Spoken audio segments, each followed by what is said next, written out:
Continuing on with the show and into the second segment of today's episode, the NFC South wide receiver group rankings. Looking at the four teams you see on your screen, a lot of more competition I'm expecting in this year. Last year wasn't so hot for the Carolina Panthers, maybe the New Orleans Saints as well, or really the Atlanta Falcons, but really it was the Buccaneers that succeeded the most last year in the regular season, winning that division and winning a playoff game and doing pretty well overall for how they pieced that team together. Now, I'm sure they're expected to be the favorite heading into this year to win that division, but we're not talking about the odds to win the division. We're talking about the pieces these teams have on offense, specifically the wide receiver groups, to see which of these groups can give their team the best chance of winning that division.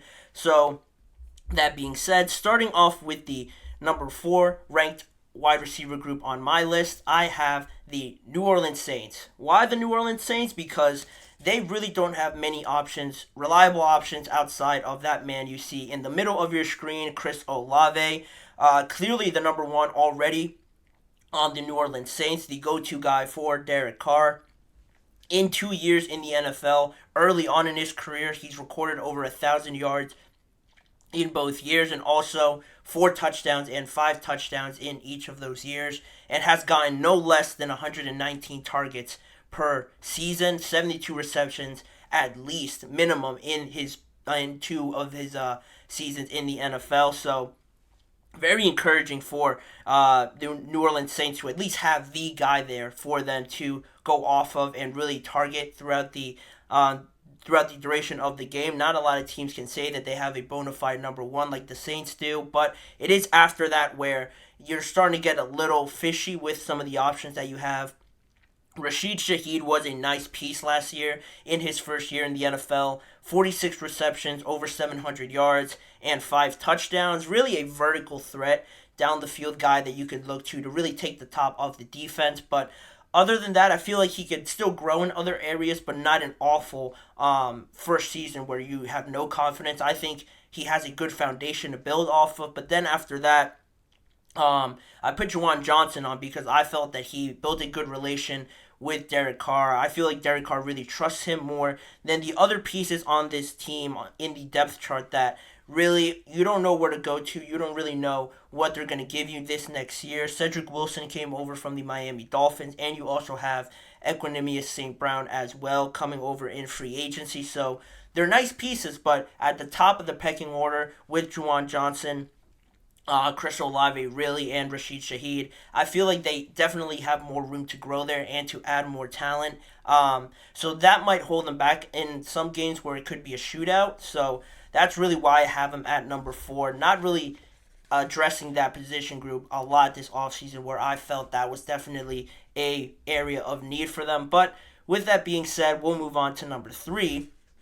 And this is where the Carolina Panthers will move in, where they slide in at number 3. The old, wily veteran Adam Thielen, remarkably at 33 years old, recorded a 1,000-yard season with this team. The Carolina Panthers were not the hottest team at all last year. The worst record, or one of the worst records, or actually no, the worst record because they had the first overall pick in the NFL. And only had Adam Thielen as their only real option to go to, and that just can't be the case because, I'm not trying to throw any shade on Adam Thielen, but at 33, 34 years old, he can't be your number 1 option.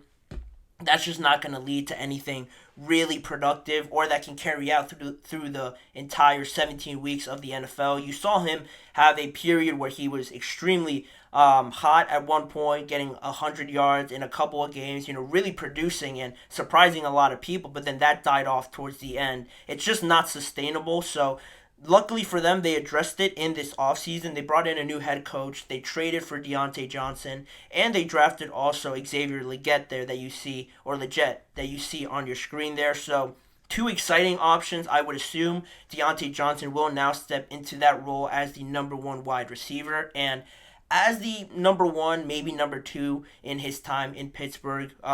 Not really too convincing, but also the quarterback situation would have a lot to do with that. So you'd hope now that Dave Canales and Bryce Young could really help him elevate to that next level because realistically, watching him play over these last few years, I think he has good route running ability. He has the speed to take the top off the defense, and the question mark was really just his hands and a little bit of his attitude towards the end there, with some questionable plays that he had. But I didn't make too much of it, but that really was the only thing holding him back, and it wasn't a great situation on offense anyway for the Steelers. Hopefully this gets him over the hump there. He's only recorded a 1,000-yard season once in his career. I think there's a great opportunity for him to do it, but saying it confidently, that's where my doubts lie. And also with Xavier Legette, also, he had a good last year in South Carolina this past season before he got drafted. Over 1,200 yards, 7 touchdowns, and 71 receptions. Very good after the catch, very hard to tackle, and just very agile after the catch. So I think he could add another dimension to this team. And if they could piece it together and protect Bryce Young, really most importantly, I think they could make a little bit of noise here in that division and have some games become closer than a lot of people would give them credit for. But still definitely a work in progress, and they'll slide into the number 3 spot on my list, which means the Tampa Bay Buccaneers are the number 2 on my list, coming off of a division title. 2 of the most consistently great wide receivers in the league. 2 of the most underrated guys, I think, in my opinion. 3 consecutive 1,000-yard seasons for that man on your left, Chris Godwin. 10 consecutive 1,000-yard seasons for that man in the middle, Mike Evans. So having those 2 as a dynamic duo is really valuable for this team, especially when you had all the uncertainties with Baker Mayfield coming in and not really knowing how this was going to look post the Tom Brady era, where everything fell right in place and they got very fortunate. Chris Godwin played decently last year, dealt with injuries, so this could be a good bounce back year for him. Mike Evans, still expect him to be Mike Evans. Probably another 1,000-yard season, being a consistent number 1 option for Baker Mayfield. And not too many people know that man on the right, Trey Palmer.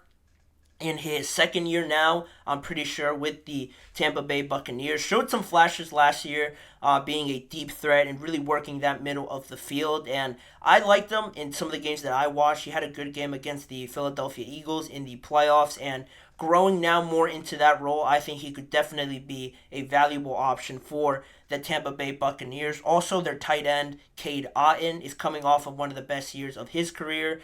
Very young still, 25, 24 years old for him. And they drafted Jalen McMillan out of Washington as well in the draft. So another good option that I think fell in the draft a lot later than I thought he was going to get drafted.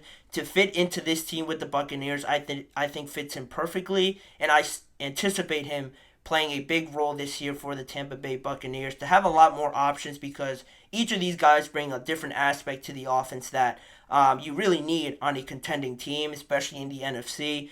Mike Evans can pretty much do it all. A big body receiver, can go deep, can work slants, can work the middle of the field, has a great catch radius as well.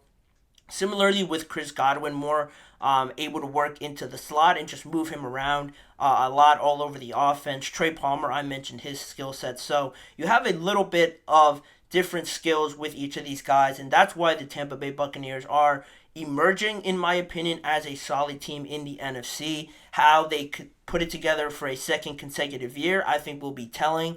But they have the pieces to do it. I'm pretty confident in them to, again, be competitive in 2024, which means my number 1 team on my rankings, yes, the Atlanta Falcons, probably the most talented wide receiver group in this division, especially in Drake London and Kyle Pitts. They have one of the, if not the most exciting young duo in the NFL in terms of pass catchers, and also Darnell Mooney coming over in free agency from the Chicago Bears. I think he could be a very solid number 3 option, a top-level number 3 option, because these two monsters on the outside and at the tight end position are going to really take up the bulk of the receptions, but Darnell Mooney has certainly shown his capabilities during his time there in Chicago, and obviously the quarterback play in Atlanta hasn't been great. That's probably been the biggest reason why some would say that it sort of held these teams back, or these 2 players back, I should say.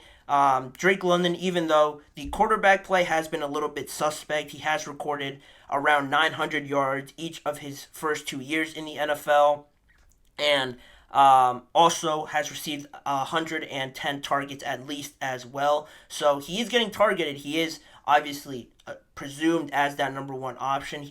We just need to see a bit more consistent production from the quarterbacks to really get him to break out and have a monster season with the Atlanta Falcons. And also looking at Kyle Pitts, he recorded a 1,000-yard season in his first year, but then after that, he's dealt with injuries and hasn't really been the same since that first year. So getting him amped up again and getting him more involved with Kirk Cousins, who is a monster and is a known quarterback to use his tight ends a lot. If you just look at TJ Hawkinson last year and how good he did, I think it'll be a similar sort of situation here with Kyle Pitts, which will be exciting for obviously the Atlanta Falcons, but for anybody that has him in fantasy, keep an eye out for him. He'll certainly be a very valuable tight end to have in that. So a lot of good things to expect here. The potential is off the charts for the Atlanta Falcons. I really like them this year. Probably my favorite to win that division. I still have some questions on their defense, but offensively, they have two great running backs as well that they really tried to use a lot last year. And maybe that's also why the receiving group didn't play up to their expectations as many people would think that they could, but now they have a new offense coming in, a new head coach, and a new offensive coordinator. How much more they incorporate the passing game will be interesting, and maybe use Bijan Robinson out of the backfield as well. Tyler Algier is a great running back, so offensively they have all the tools in there to definitely compete in the NFC South. They're my favorite to win it, and if they get all three of these guys involved, it'll be pretty easy, in my opinion, for the Atlanta Falcons. But that's my list. Those are my rankings in the NFC South. Let me know your guys' thoughts in the live chat box or in the comments section afterwards of this live show. But in saying that, now we'll move on to another break, and when we come back, we'll touch on the topic on hand on the Buffalo Bills and their offense and how they plan on changing some things to embrace this new look with new wide receivers and still Josh Allen being there. How much more is put on his plate in 2024? So that'll be coming up in just a few seconds. We'll be right back.